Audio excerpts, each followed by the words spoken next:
Ladies, for those who don't know, what is Moms for Liberty and who is Moms for Liberty? Moms for Liberty is 100,000 moms across the country. We are made up of 40 states and over 230 chapters. We're organized by county. The mission of Moms for Liberty is to unify, educate, and empower parents to defend and protect their parental rights at all levels of government. And Nice.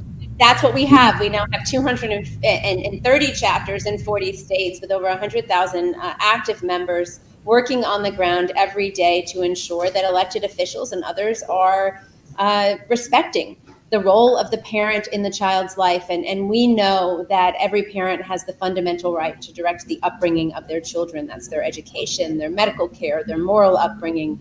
And our moms are very, very passionate about the role they play in their kids' lives. When you guys started out, how many chapters did you have?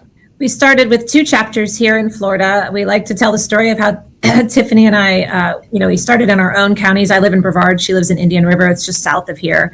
Our plan was to have 67 chapters in the state of Florida when we first were talking about this organization. And then we launched, and 2 weeks later, Barbara from Nassau County, New York, which is half of Long Island, reached out and said, I need a chapter of this in Long Island. And we said, no, we're just Florida. And she's like, no, I need a chapter. So I called Tiffany and I'm like, could we have a chapter in New York? And she's like, Tina, this is not our movement. This is about parental rights, and it doesn't belong to us. We have to expand. And, a couple of days later, Maryland wanted to launch, and, now we're in 40 states after just 20 months. So it's growing like wildfire. 20 months. Wow, that's amazing. That's just incredible. Kat has covered your group and some of the issues you've been taking on. Just as an overview, and as Kat has explained, COVID brought to light what I think, I had known and others had known for a long time, but what many parents weren't aware of. And that's that public schools weren't in the business of educating children, but really of indoctrinating them. Is that the case, as you guys see it, and do you think it started earlier than COVID? Oh, it started way before COVID.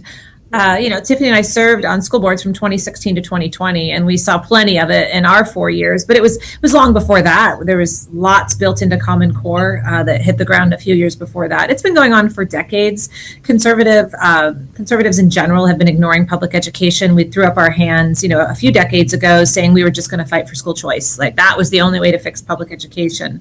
It's in some regards it's working at a very slow pace, but mostly it just gives parents options, which is wonderful. We support all options, all school choice, but we also support getting in and fixing our public schools. 85% of American kids are still in public schools after decades of conservatives just ignoring them, hoping they'd either go away or get better. Hoping and wishing doesn't fix any problem. So it's been going on for a long time.